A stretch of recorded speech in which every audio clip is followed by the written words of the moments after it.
الحمد لله رب العالمين نحمده ونستعينه ونستغفره ونعوذ بالله من شرور أنفسنا وسيئات أعمالنا من يهده الله فلا مضل له ومن يضلل فلا هادي له وأشهد أن لا إله إلا الله وحده لا شريك له وأشهد أن محمدا عبده ورسوله يا أيها الذين آمنوا اتقوا الله حق تقاته ولا تموتن إلا وأنتم مسلمون يا أيها الناس اتقوا ربكم الذي خلقكم من نفس واحدة وخلق منها زوجها وبث منهما رجالا كثيرا ونساء واتقوا الله الذي تساءلون به والأرحام إن الله كان عليكم رقيبا يا أيها الذين آمنوا اتقوا الله وقولوا قولا سديدا يصلح لكم أعمالكم ويغفر لكم ذنوبكم ومن يطع الله ورسوله فقد فاز فوزا عظيما أما بعد فإن أصدق الكلام كلام الله وخير الهدي هدي محمد صلى الله عليه وسلم وشر الأمور محدثاتها فكل محدثة بدعة وكل بدعة ضلالة وكل ضلالة في النار. സഹോദരന്മാരെ,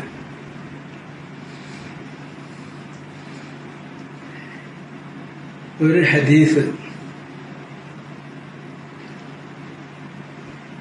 വായിച്ച് അതിൻ്റെ അർത്ഥം പറയാൻ മാത്രമേ ഉദ്ദേശിക്കുന്നുള്ളൂ.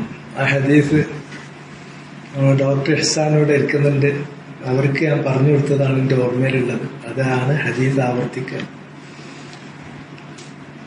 ഹദീസിന്റെ ലഫ്ള് ഇപ്രകാരമാണ്: അൻ അബി മൂസ അബ്ദുല്ലാഹി ബിൻ ഖൈസ് അൽ-അശ്അരി റളിയല്ലാഹു അൻഹു ഖാല ഖാല റസൂലുള്ളാഹി സ്വല്ലല്ലാഹു അലൈഹി വസല്ലം ഇന്നല്ലാഹ യബ്സുതു യദഹു ബിൽ-ലൈൽ ലിയതൂബ മുസീഉൻ നഹാർ വയബ്സുതു യദഹു ബിൻ-നഹാർ ലിയതൂബ മുസീഉൻ ലൈൽ ഹത്താ തത്ലുഅ അശ്-ശംസു മിൻ മഗ്രിബിഹാ. റവാഹു മുസ്ലിം. ഹദീസ് റിവായത്ത് ചെയ്യുന്നത് അബൂ മൂസൽ അശ്അരി റളിയല്ലാഹു അൻഹു. അദ്ദേഹം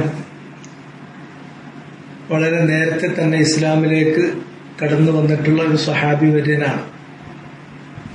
യമൻ പ്രദേശത്തുകാരനാണ്.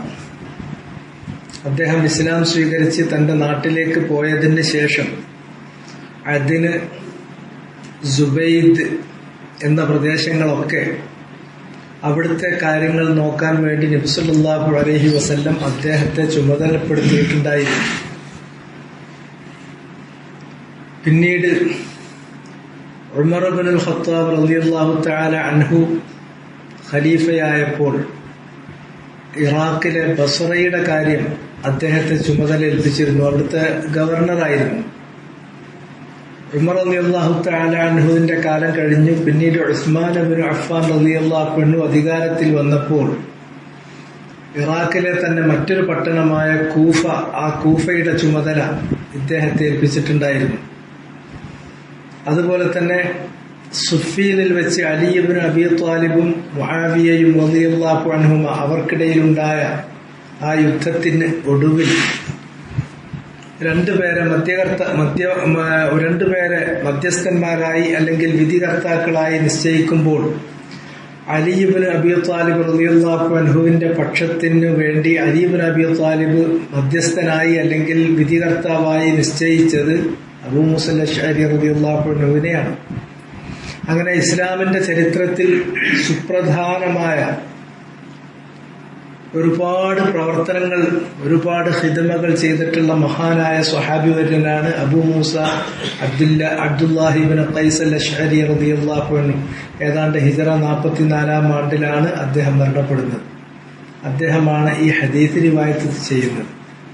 നബി സല്ലല്ലാഹു അലൈഹി വസല്ലമ പറഞ്ഞു, ഇന്നല്ലാഹ യബ്സുതു യദഹു ബില്ലൈൽ ലിയതൂബ മുസ്ഇഉൻ നഹാർ.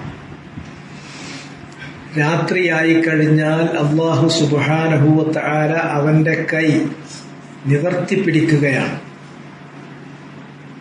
എന്തിനു വേണ്ടിയാണ് രാത്രി കാലങ്ങളിൽ അല്ലാഹു തന്റെ കൈ നിവർത്തിപ്പിടിക്കുന്നത്? ലിയതൂബ മുസ്ഇഉൻ നഹാർ. പകൽ സമയങ്ങളിൽ തിന്മ ചെയ്തിട്ടുള്ള, തെറ്റു ചെയ്തിട്ടുള്ള ആളുകൾ അതിൽ ഖേദിച്ചു മടങ്ങുകയാണെങ്കിൽ അവരെ സ്വീകരിക്കാൻ, അവരുടെ തൗബ സ്വീകരിക്കാൻ വേണ്ടി. വയബ്സുതു യദഹു ബിന്നഹാർ. അതേപോലെ തന്നെ നബി സല്ലല്ലാഹു അലൈഹി വസല്ലം തുടർന്നുകൊണ്ട് പറയുന്നു, അല്ലാഹു തന്റെ കൈ നിവർത്തിപ്പിടിക്കുകയാണ് ബിന്നഹാർ, പകൽ സമയമുടനീളം. എന്തിനു വേണ്ടി? ലിയതൂബ മുസ്ഇഉൽ ലൈൽ. രാത്രി സമയങ്ങളിൽ തെറ്റുകൾ ചെയ്തു പോയിട്ടുള്ള, അബദ്ധങ്ങൾ പ്രവർത്തിച്ചിട്ടുള്ള ആളുകൾ ആ തെറ്റാണെന്ന് മനസ്സിലാക്കി മടങ്ങി വരുന്നുണ്ടെങ്കിൽ അവരെ സ്വീകരിക്കാൻ, അവരുടെ തൗബ സ്വീകരിക്കാൻ അല്ലാഹു തന്റെ കൈ നിവർത്തിപ്പിടിച്ചിരിക്കുകയാണ്.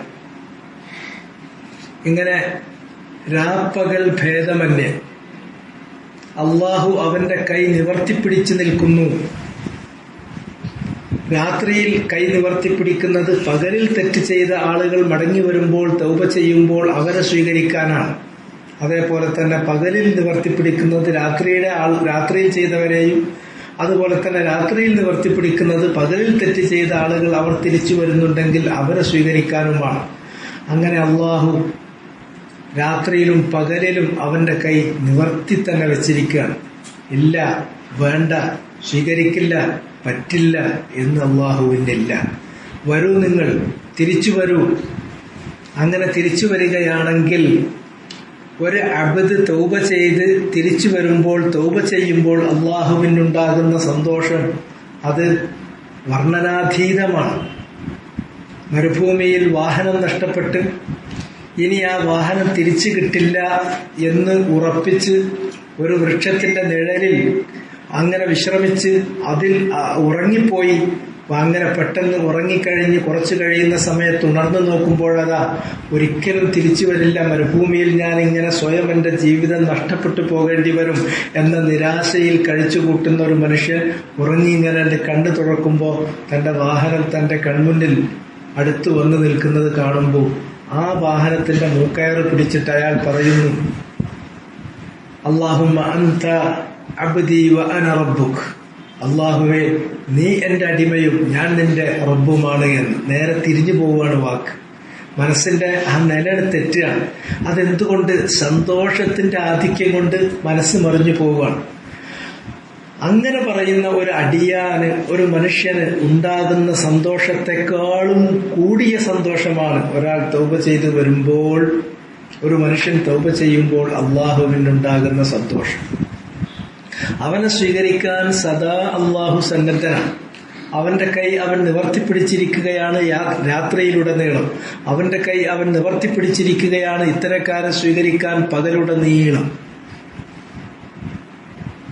ഈ ഹദീസില് നമുക്ക് മനസ്സിലാക്കാനുള്ള ഒരു കാര്യം, അള്ളാഹുവിന് അവന്റെ അടിയാറുകളോടുള്ള സ്നേഹവും അള്ളാഹു അവന്റെ അടിയാറുകളെ സ്വീകരിക്കാൻ, തൗബ സ്വീകരിക്കാൻ എത്രത്തോളം സന്നദ്ധമാണ് എന്നുള്ള കാര്യവും, അതുപോലെ തന്നെ അടിമകളായ നമുക്ക് തെറ്റുകൾ ചെയ്തു പോയാലും അള്ളാഹുവിലേക്ക് തിരിച്ചു പോകാനുള്ള ആ വാതിൽ തുറന്നു കിടക്കാൻ അവസാനം വരെ. ഹത്താ തത്ലുഅ അശ്ശംസു മിൻ മഗ്രിബിഹ, സൂര്യൻ അസ്തമയസ്ഥാനത്ത് നിന്ന് ഉദയം ചെയ്യുന്നത് വരെ.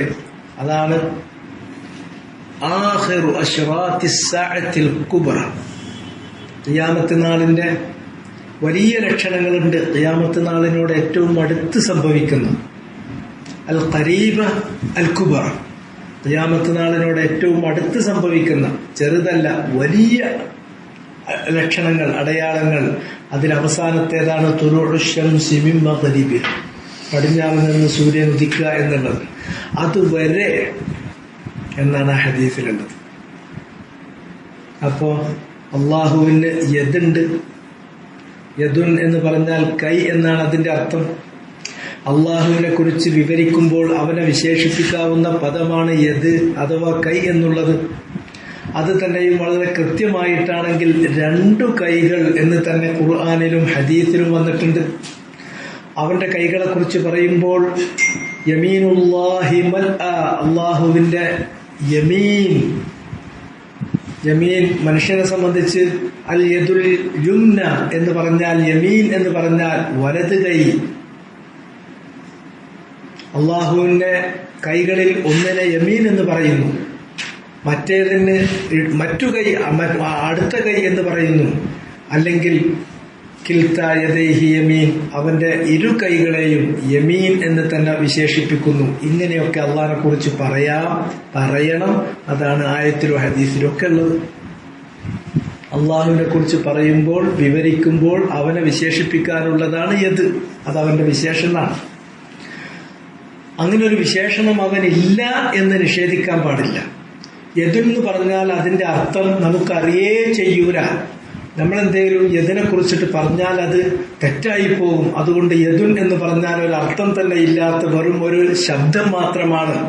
അതുകൊണ്ട് യദുൻ അത് അള്ളാഹ്ക്കേ അറിയുള്ളൂ എന്ന് പറഞ്ഞേൽപ്പിക്കാൻ അതും പറ്റില്ല. അങ്ങനെ പറഞ്ഞാൽ യദുൻ എന്ന് പറഞ്ഞാൽ ഒരു അർത്ഥമില്ലാത്തൊരു ശബ്ദം.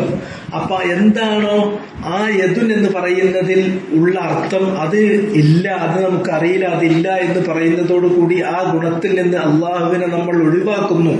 തഅ്തീൽ എന്ന് പറയുന്ന അപകടകരമായ അവസ്ഥയിലേക്ക് പോകുന്നു. മറിച്ച് എന്താണ് നമ്മുടെ വിശ്വാസം? അള്ളാഹുവിനെ കുറിച്ച് പറയുമ്പോൾ അവന് യദുണ്ട്, അവന് 2 യദുണ്ട്. അവന്റെ ഒരു കൈയിനെ സംബന്ധിച്ച് യമീൻ എന്ന് പറയും, എന്നല്ല കിൽത്താ യദൈഹി യമീൻ, അവന്റെ 2 കൈകളെയും യമീൻ എന്ന് വിശേഷിപ്പിക്കാവുന്നതാണ്. യമീൻ എന്ന് പറഞ്ഞാലും അല്ലെങ്കിൽ യദ് എന്ന് പറഞ്ഞാലും 2 കൈകൾ എന്ന് പറഞ്ഞതും അതിന്റെയൊക്കെ അർത്ഥം കൈ എന്നാണ് അതിന്റെ ഭാഷാപരമായ അർത്ഥം. പക്ഷെ അള്ളാഹുവിന്റെ കൈ എന്ന് പറയുമ്പോൾ അത് എങ്ങനെ, അതിന്റെ സ്വഭാവം ഏത് വിധേന, അത് അവൻ നമുക്ക് അറിയിച്ചു തന്നിട്ടില്ല, നമുക്കോട്ട് പറയാനും പാടില്ല. അത് കൈയാണ് എന്ന് നമുക്കറിയാം, പക്ഷെ അതെങ്ങനെയാണ് അത് അള്ളാഹ് അറിയിച്ചു തന്നിട്ടില്ലാത്തതിനാൽ അതിന്റെ കൈഫിയത്ത്, അതിന്റെ രൂപം, അതെങ്ങനെ, അതിന്റെ സ്വഭാവം എന്നത് നമുക്കറിയിച്ചു തന്നിട്ടില്ലാത്തതിനാൽ അത് അള്ളാഹുവിലേക്ക് വിടാൻ മാത്രമേ നിവൃത്തിയുള്ളൂ. അവന്റെ കൈ എന്ന് പറയുന്നത് കമാ യലീഖു ബിജലാലിഹി അസ്സ വജൽ, അള്ളാഹുവിന്റെ മഹത്വത്തിന് നിരക്കുന്ന തരത്തിൽ അവന് യദുണ്ട്. അവന്റെ കൈ രാത്രിയിലും പകലിലും അവൻ നിവർത്തിപ്പിടിച്ചിരിക്കുകയാണ്. യബ്സുത്ത്, നിവർത്തിപ്പിടിച്ചിരിക്കുകയാണ്.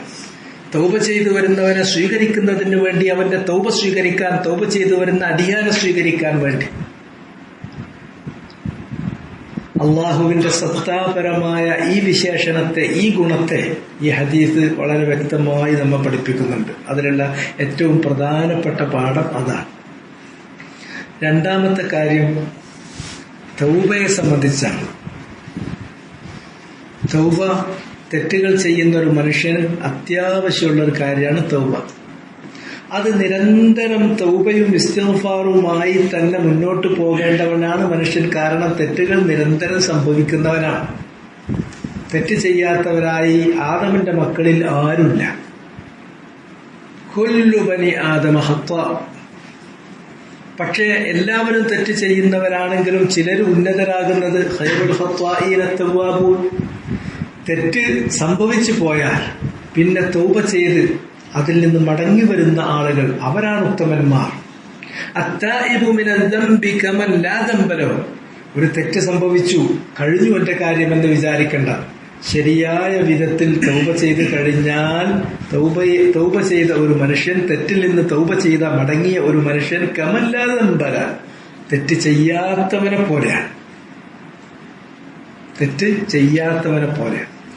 എങ്ങനെയാണ് നമ്മൾ ചെയ്തു പോയ, നമ്മളിൽ നിന്ന് സംഭവിച്ചു പോയ ഒരു തെറ്റിന് നമ്മൾ പശ്ചാത്തപിക്കുമ്പോൾ ആ പശ്ചാത്താപം അള്ളാഹ് സ്വീകരിക്കണമെങ്കിൽ അതിന് ചില നിബന്ധനകളുണ്ട്. ഏതൊക്കെയാണ് ആ നിബന്ധന? ഞാൻ ചുരുങ്ങിയ വിധത്തിൽ അതൊന്നുണ്ട് നിങ്ങളെ ഉണർത്തിപ്പോവുകയാണ്. തൗബ എന്ന് പറയുന്നത്, തെറ്റുകളിൽ നിന്നുള്ള തൗബ എന്ന് പറയുന്നത് അത് ആരെ ബാധിക്കുന്ന കാര്യമാണ്? ഒരു മുസ്ലിമിനെ ബാധിക്കുന്ന കാര്യമാണ്. ഒരു കാഫറിന്റെ തൗബന്റെ വിഷയം നമ്മൾ ചർച്ച ചെയ്യൂല. കാഫർ കുഫറിൽ നിന്ന് ഇസ്ലാമിലേക്ക് വരണം, അതാണ് അവന്റെ തൗബ, അത് വേറെ വിഷയമാണ്. അങ്ങനെ ഒരു മുസ്ലിമായ മനുഷ്യൻ അയാളിൽ നിന്ന് സംഭവിച്ചു പോകുന്ന തെറ്റുകളിൽ നിന്നുള്ള തൗബ, അതുകൊണ്ട് തന്നെ തൗബയുടെ ഒരു അടിസ്ഥാന ഷർത്തിൽപ്പെട്ട കാര്യമാണ് അൽ ഇസ്ലാം. മുസ്ലിമിൻ്റെതാണ് തൗബ. കാഫിർ ആദ്യം ഇസ്ലാം സ്വീകരിക്കുകയാണ് ചെയ്യേണ്ടത്, പിന്നെയാണ് ബാക്കി കാര്യങ്ങൾ. രണ്ടാമത്തേത്, ഏതൊരു തൗബ അള്ളാഹു സ്വീകരിക്കണമെങ്കിലും തൗബ അള്ളാഹുവിലേക്ക് മടങ്ങുന്ന ഈ തൗബ എന്ന് പറയുന്നത് അവനുള്ള വണക്കമാണ്, അവനുള്ള ഖുർബത്താണ്, അവനുള്ള ത്വഅത്താണ്, അവനുള്ള ഇബാദത്താണ്. എല്ലാ ഇബാദത്തുകൾക്കും ഉള്ളതുപോലെ തൗബക്കും നിബന്ധനയുണ്ട്. അൽ ഇഖ്ലാസ് വൽ മുതാബഅ, അള്ളാഹുവിന് വേണ്ടി മാത്രം ചെയ്യുന്ന, ഇഖ്ലാസോട് കൂടി ചെയ്യുന്നതായിരിക്കണം. അത് നബി സല്ലല്ലാഹു അലൈഹി വസല്ലമ നിർദ്ദേശിച്ച് തന്ന രൂപത്തിൽ റസൂലുള്ളാഹിനെ പിന്തുടർന്നുകൊണ്ട് മുതാബഅത്തോടു കൂടിയുമായിരിക്കണം. ഇതാണ് രണ്ടാമത്തെ ഷർത്ത്. മൂന്നാമത്തേത്, ഒരു തെറ്റ് നമ്മുടെ അടുക്കൽ നിന്ന് സംഭവിച്ചു പോയാൽ ആ തെറ്റിൽ നമുക്ക് ഖേദം തോന്നണം. അന്നദമു അലാ മാ സബഖ മിനൽ ദുനൂബ്, മുമ്പ് എൻ്റെ അടുക്കൽ നിന്ന് മുൻകഴിഞ്ഞു പോയ തെറ്റുകൾ ഏതാണോ ആ തെറ്റിൽ നമുക്ക് നല്ല ഖേദമാണ്, മനസ്സിൽ തട്ടിയ ഖേദമാണ്. പറ്റിപ്പോയി, ഇനി എന്ത് ചെയ്യും? അതാണ് മൂന്നാമത്തെ ഷർത്ത്. നാലാമത്തേത്, ആ ഖേദത്തിൽ നിന്ന് അവനൊരു തീരുമാനത്തിൽ എടുക്കണം. എന്ത്? ഇല്ല, ഞാൻ അതിൽ നിന്ന് വിരമിക്കുന്നു. അൽ ഇഖ്ലാഉ അനിൽ ദുനൂബ്, തെറ്റുകളിൽ നിന്ന് അവൻ തീർത്തും ഒഴിവാകണം. ഒഴിവാകാതെ ചെയ്തുകൊണ്ടേ ഇരുന്നിട്ട് തൗബ എന്ന് പറയുന്നത് സ്വീകാര്യയോഗ്യമല്ല. അതുപോലെ തന്നെ തെറ്റിൽ നിന്ന് ഞാൻ പൂർണ്ണമായി വിരമിച്ചു എന്ന് പറയണമെങ്കിൽ ആ തെറ്റിലേക്ക് എത്തിക്കുന്ന സാഹചര്യത്തിൽ നിന്ന് മാറണം. ആ തെറ്റിലേക്ക് നമ്മെ പ്രേരിപ്പിക്കുന്ന ഖുറാന ഉസ്സു, ചീത്ത കൂട്ടുകെട്ടുകൾ ഒഴിവാക്കണം, സാഹചര്യങ്ങൾ ഒഴിവാക്കണം. എന്നിട്ട് ആ തെറ്റിൽ നിന്ന് തീർത്തും ഒഴിഞ്ഞു നിൽക്കണം. പിന്നെ അഞ്ചാമത്തേത്, എത്ര എണ്ണിയത്? ഒന്ന് അൽ ഇസ്ലാം, രണ്ടാമത്തേത് അൽ ഇഖ്ലാസ് വൽ മുതാബഅ, മൂന്നാമത്തേത് അന്നദം, നാലാമത്തേത് അൽ ഇഖ്ലാഉ അനിൽ ദുനൂബ്, സംഭവിച്ചു പോയ തെറ്റിൽ നിന്ന് തീർത്തും മാറണം. അഞ്ചാമത്തേത് അത്തഹല്ലുലു അനിൽ മവാലിം, അല്ല, അഞ്ചാമത്തേത് ഇനി ഒരിക്കലും അതിലേക്ക് മടങ്ങില്ല എന്ന ദൃഢനിശ്ചയമാണ്.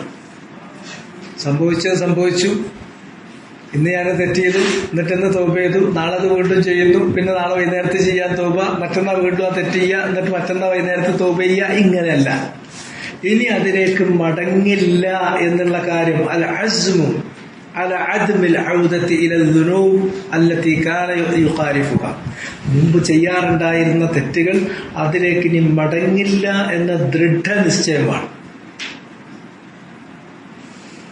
അടുത്തത്, ചെയ്തു പോയ തെറ്റ് ഏതെങ്കിലും മനുഷ്യരുടെ അവകാശങ്ങളുമായി ബന്ധപ്പെട്ടതാണ് എങ്കിൽ, അവരുടെ ഹഖൂഖുകളെ ബാധിക്കുന്നതാണെങ്കിൽ അത്തഹല്ലുലു മിനൽ മദാലിം, മദാലിമുകളിൽ നിന്ന്, അന്യായങ്ങളിൽ നിന്ന് അയാൾ എന്ത് ചെയ്യണം? പൂർണ്ണമായിട്ട് ഒഴിവാകണം. കാരണം അതില്ലാതെ മറ്റൊരുത്തനെ അവന്റെ സ്വത്ത് തട്ടിയെടുത്തു, അവനെ ശാരീരികമായി കയ്യേറ്റം നടത്തി, അവന്റെ അഭിമാനത്തിന് ക്ഷതമേൽപ്പിച്ചു, ഇങ്ങനെയുള്ള തെറ്റ് കാര്യങ്ങൾ ചെയ്തിട്ടുള്ള ഒരു മനുഷ്യൻ അള്ളാഹുവിന്റെ അടുക്കൽ ഞാൻ തൗബ ചെയ്തു എന്ന് പറഞ്ഞത് കൊണ്ട് മാത്രം കാര്യം നടക്കൂല. അയാളോട് അതിന് ചെയ്യേണ്ട പരിഹാരങ്ങൾ ചെയ്ത് അതിൽ നിന്ന് അയാൾ മുക്തി നേടി രക്ഷപ്പെട്ടിട്ട് വേണം അള്ളാഹിനോട് തൗബ ചെയ്യാൻ. പൈസ കൊടുക്കാനുള്ള ഒരാളാണെങ്കിൽ പൈസ കൊടുത്തിട്ട് അത് പൊരുത്തപ്പെടിക്കണം. അഭിമാനത്തിന് ക്ഷതം ഉണ്ടാക്കിയതാണെങ്കിൽ അയാളെ കണ്ട് മാപ്പ് പറഞ്ഞിട്ട് അയാളുടെ അടുക്കൽ നിന്ന് മാപ്പ് വാങ്ങിക്കണം. ഇനി അതുമല്ല, ശാരീരികമായി അയാളെ കയ്യേറിയതാണെങ്കിൽ അയാൾക്ക് പ്രതിക്രിയ ചെയ്യാനുള്ള സൗകര്യം ചെയ്തു കൊടുത്തിട്ട് അതിൽ നിന്ന് രക്ഷപ്പെടണം, അല്ലെങ്കിൽ അയാളെ മാപ്പ് വാങ്ങണം. ഇനി ചിലതൊക്കെ നമുക്ക് ചെയ്യാൻ പറ്റാതെ പോയി, ഒരാളെ പറ്റി നമ്മൾ ആളെ അഭിമാനത്തിന് ക്ഷതമേൽപ്പിക്കുന്ന കുറെ കാര്യങ്ങൾ നമ്മൾ ചെയ്തു പോയി, അയാൾ മരണപ്പെട്ടു പോയി, ഇനി എനിക്ക് തൗബല്ലേ ഉണ്ട്. അയാൾ മരണപ്പെട്ടു പോയി, കണ്ട് പറഞ്ഞ് അയാളോട് ഒരു മാപ്പ് പറയാൻ അവസരം കിട്ടിയില്ല എങ്കിൽ അയാൾക്ക് വേണ്ടി ധാരാളമായി ഇസ്തിഗ്ഫാർ നടത്തി അയാളുടെ പാപങ്ങൾ പൊറുക്കാൻ അള്ളാഹിനോട് ദുആ ചെയ്ത് അയാൾക്ക് വേണ്ടി ദുആ ചെയ്ത് ഇതൊക്കെ എന്തിന് അയാൾക്ക് വേണ്ടി നന്മക്ക് വേണ്ടി ദുആ ചെയ്യുന്നു? ഞാൻ ആ ചെയ്തു പോയതിനുള്ള. ഇനി വേറെ ആരോടെങ്കിലും ആണ് ഇയാളെ കുറിച്ച് അപവാദം പറഞ്ഞതെങ്കിൽ അവിടെ പോയിട്ട് അത് തിരുത്തണം. ഞാനത് പറഞ്ഞത് തെറ്റായിരുന്നു, എന്റെ ഭാഗത്തുണ്ടായ തെറ്റാണ്, അങ്ങനെയല്ല എന്ന് പറഞ്ഞ് തിരുത്തി ആളോട് മാപ്പ് ചോദിക്കാനുള്ള അവസരം പോയിട്ടുണ്ടെങ്കിൽ അയാൾക്ക് വേണ്ടി ദുആ ചെയ്ത് അങ്ങനെയൊക്കെ പരിഹാരങ്ങൾ ചെയ്യണം. തഹല്ലുലു മിനൽ മളാലിം. നബി സല്ലല്ലാഹു അലൈഹി വസല്ലം പറഞ്ഞു, മൻ കാനത് ലഹു മദ്ലമത്തുൻ ലി അഹദിൻ മിൻ ഇർളിഹി ഫൽയതഹല്ലൽ മിൻഹു അൽ-യൗം ഖബ്ല അൻ ലാ യകൂന ദീനാറുൻ വലാ ദിർഹം. ഒരാൾക്ക് മറ്റൊരാളിൽ നിന്ന് അന്യായത്തിന് പരിഹാരം ചെയ്ത് കിട്ടേണ്ടതുണ്ട് എങ്കിൽ അത് ഇന്നു തന്നെ അന്യായത്തിന് പരിഹാരം ചെയ്ത് രക്ഷപ്പെട്ടു കൊള്ളട്ടെ. ഖബ്ല അല്ലാ യകൂൻ ദീനാറുൻ വലാ ദിർഹം. ദീനാറിന് കൊണ്ട്, ദിർഹം കൊണ്ട്, സ്വർണ്ണ നാണയം കൊടുത്ത്, വെള്ളി നാണയം കൊടുത്ത് അതിലൂടെ പരിഹാരം ചെയ്യാൻ കഴിയാത്ത ഒരു ദിവസം വരും. അന്ന് ക്രയവിക്രയം നടക്കുക ബിൽ ഹസനാത്ത് വസ്സയ്യിആത്ത്, നന്മകൾ കൊണ്ടും തിന്മകൾ കൊണ്ടുമാണ്. നമ്മൾ ആർക്കെങ്കിലും എന്തെങ്കിലും കൊടുക്കാനുണ്ടെങ്കിൽ അള്ളാഹ് അവിടെ വാങ്ങിക്കൊടുക്കുന്നത് സ്വർണ്ണമല്ല, വെള്ളിയല്ല, കടലാസിന്റെ നോട്ടല്ല, ചെക്കല്ല, ചെക്ക് ലീഫ് ഒന്നും നടക്കൂല. നമ്മൾ ചെയ്ത ഹസനാത്ത് എടുത്തിട്ട് അവർ കൊടുത്തിട്ട് സെറ്റിൽമെന്റ് ആക്കും. അങ്ങനെ സെറ്റിൽമെന്റ് ആക്കി അവസാനം നമ്മളത് മുഴുവൻ തീർന്നിട്ടുണ്ടെങ്കിൽ വേറൊരുത്തന് പിന്നെയും കൊടുക്കാനുണ്ടെങ്കിൽ അവന്റെ സയ്യിആത്ത്, അവന്റെ തിന്മെടുത്തിട്ട് നമ്മുടെ തലയിൽ വെച്ചത്. അങ്ങനെ ഹസനാത്തുകൾ കൊണ്ട് സയ്യിആത്തുകൾ കൊണ്ട് സെറ്റിൽമെന്റ് നടത്തുന്ന ദിവസം വരുന്നതിന് മുമ്പ് ഇന്ന് തന്നെ നിങ്ങൾ തഹല്ലുൽ നടത്താം. അതും കഴിഞ്ഞ് 7ാമത്തെ ഷർത്ത്, തൗബ ചെയ്യുന്നത് എപ്പോഴെങ്കിലും ചെയ്തിട്ട് കാര്യമില്ല. ഇവിടെ പറഞ്ഞു അതിനൊരു അജലുണ്ട്. മൊത്തം മാനവരാശിക്ക് തൗബ ചെയ്യാൻ ഒരു അതിർവരമ്പ് വെച്ചു. ആ അതിർവരമ്പിന്റെ മുമ്പ്, അതിരിന്റെ മുമ്പ്, സമയത്തിന് മുമ്പ് തൗബ ചെയ്യണം. അത് കഴിഞ്ഞിട്ട് കാര്യമല്ല. അല്ലെങ്കിൽ ഓരോ വ്യക്തിക്കാണെങ്കിൽ ഇൻഡിവിജ്വലി ഒരു ലൈനുണ്ട്, ആ ലൈന് ക്രോസ് ചെയ്യുന്നതിന് മുമ്പായിരിക്കണം. ആദ്യം ഓരോ വ്യക്തിയുടെയും ലൈൻ ഏതാന്ന് നോക്കാം. നബി സല്ലല്ലാഹു അലൈഹി വസല്ലം പറഞ്ഞു, ഇന്നല്ലാഹ യഖ്ബലു തൗബത്തൽ അബ്ദ് മാ ലം യുഗർഗർ. തൗബത്തുൽ അബ്ദ്, ഒരു അടിയാൻ റബ്ബേ ഞാൻ തൗബ ചെയ്തു, റബ്ബി ഗ്ഫിർലി, അസ്തഗ്ഫിറുല്ലാഹ് വഅതൂബു ഇലൈഹി, റബ്ബി ഗ്ഫിർലി വതുബ് അലയ്യ ഇന്നക അൻതത് തവ്വാബുർ റഹീം, اللهم أنت ربي لا إله إلا أنت خلقتني وأنا عبدك وأنا على عهدك ووعدك ما استطعت أعوذ بك من شر ما صنعت أبوء لك بنعمتك علي وأبوء بذنبي فاغفر لي فإنه لا يغفر الذنوب إلا أنت. ഇങ്ങനെയുള്ള വാക്കുകളിലൂടെ ഈ കാര്യങ്ങളൊക്കെ ചെയ്തിട്ട് അള്ളാഹിനോട് തൗബയും ഇസ്തിഗ്ഫാറും പറഞ്ഞാൽ അള്ളാഹ് സ്വീകരിക്കും. മാ ലം യുഗർഗർ, ആത്മാവിനെ പിടിക്കാൻ വേണ്ടി അള്ളാഹ് മലക്കിനെ വിട്ടു. മലക്കുൽ മൗത്ത് സന്നിഹിതനായി അള്ളാന്റെ കൽപ്പന പ്രകാരം ആ മനുഷ്യ ശരീരത്തിൽ നിന്ന് ആത്മാവിനെ വലിച്ചിങ്ങോട്ട് ഊരിയെടുത്തിട്ട് അവസാനം ഇവിടെ ഹുൽഖൂമിലെത്തുമ്പോൾ, തൊണ്ടക്കുഴിയിലെത്തുമ്പോൾ ഒരു ശബ്ദം പറഞ്ഞിട്ട് കേൾക്കും. ആ തൊണ്ടക്കുഴിയിൽ റൂഹ് എത്തി കറകറാന്നുള്ള ശബ്ദം എത്തിക്കഴിഞ്ഞാൽ പിന്നെ ഞാൻ വിശ്വസിച്ചു, ഞാൻ മടങ്ങി, ഞാൻ തൗബ ചെയ്തു, റബ്ബേ പൊറുക്കണേ വരല്ല. അവിടെ എത്താത്തിടത്തോളം, ആ ശബ്ദം പുറപ്പെടാത്തിടത്തോളം അതിന്റെ മുമ്പ് വരെ അള്ളാഹ് മൊത്തം മനുഷ്യരാശിയുടെ കാര്യം എടുക്കുകയാണെങ്കിൽ അതിന്റെ ലൈന് വിശുദ്ധ ഖുർആനിൽ തന്നെ അല്ലാഹു സുബ്ഹാനഹു വ തആല സൂറത്തുൽ അൻആമിൽ ആ കാര്യം പറഞ്ഞു. يوم يأتي بعض آيات ربك لا ينفع نفسا إيمانها لم تكن آمنت من قبل أو كسبت في إيمانها خيرا. നിന്റെ റബ്ബിന്റെ ചില ആയാത്തുകൾ, അടയാളങ്ങൾ, ദൃഷ്ടാന്തങ്ങൾ വരുന്ന ദിവസം, ആ ആയാത്തുകൾ വന്നു കഴിഞ്ഞാൽ യൗമ യഅതി ബഅദു ആയാതി റബ്ബിക്, നിന്റെ റബ്ബ് കാണിച്ചു തരുന്ന ഈ പ്രപഞ്ചത്തിൽ അവൻ ഉണ്ടാക്കി മനുഷ്യരാശിക്ക് കാണിച്ചു കൊടുക്കുന്ന ഈ ദൃഷ്ടാന്തങ്ങളിൽ ചിലത് വന്നു കഴിഞ്ഞാൽ, ചില ദൃഷ്ടാന്തങ്ങൾ വന്നു കഴിഞ്ഞാൽ ലാ യൻഫഉ നഫ്സൻ ഈമാനുഹാ ലം തകുൻ ആമനത് മിൻ ഖബൽ, ഒരു മനുഷ്യാത്മാവും പിന്നെ ഞാൻ വിശ്വസിച്ചു എന്ന് പറഞ്ഞാൽ ആ വിശ്വാസം അവന് ഉപകാരം ചെയ്യില്ല. ഈ ആ സമയം എത്തുന്നതിന് മുമ്പ് വിശ്വസിച്ചവരുടേത് മാത്രം, അതല്ലാതെ അതിന് ശേഷം വിശ്വസിക്കുന്ന ഒരാളുടെയും ഈമാൻ അവന് ഉപകരിക്കില്ല. ഔ കസബത്ത് ഫി ഈമാനിഹാ ഖൈറ, അല്ലെങ്കിൽ ആ ഈമാനിന്റെ കാര്യത്തിൽ അവൻ എന്തെങ്കിലും നന്മകൾ ചെയ്താൽ ആ നന്മ ഇതിന്റെ മുമ്പാവണം. ഇപ്പൊ ഫിർഔൻ മുങ്ങിച്ചാവുകയാണ്. അങ്ങനെ ആത്മാവ് ഇങ്ങട്ട് തൊണ്ടക്കുഴിയിലെത്തിയപ്പോ പറഞ്ഞു, ആമന്തു ബിറബ്ബിൽ ആലമീൻ റബ്ബി മൂസ വഹാറൂൻ. രോഗരുടെ റബ്ബായ അല്ലാഹ്, ഇതുവരെ ഞാൻ തന്നെയായിരുന്നു ഏറ്റവും വലിയ റബ്ബ്, അന്ന റബ്ബുക്കുമുൽ അഅ്ല എന്ന് പറഞ്ഞ ഫിറഔന്റെ ഭാഷ മാറി. റബ്ബുൽ ആലമീനിൽ അല്ലാഹുവിൽ ഞാൻ വിശ്വസിച്ചിട്ടുണ്ട്. വ്യക്തമായിട്ട് പറഞ്ഞു, റബ്ബി മൂസ വഹാറൂൻ. മൂസാ നബി ഹാറൂൻ നബി എന്ന് പറഞ്ഞ ആ റബ്ബിൽ വിശ്വസിച്ചു. പക്ഷെ ഇവിടെ എത്തിക്കഴിഞ്ഞു. അതുകൊണ്ട് ലാ യൻഫഉ നഫ്സൻ ഈമാനുഹാ, ഉപകരിച്ചില്ല. എന്നതുപോലെ 2-3 ദൃഷ്ടാന്തങ്ങൾ വെളിപ്പെടാറുണ്ട്.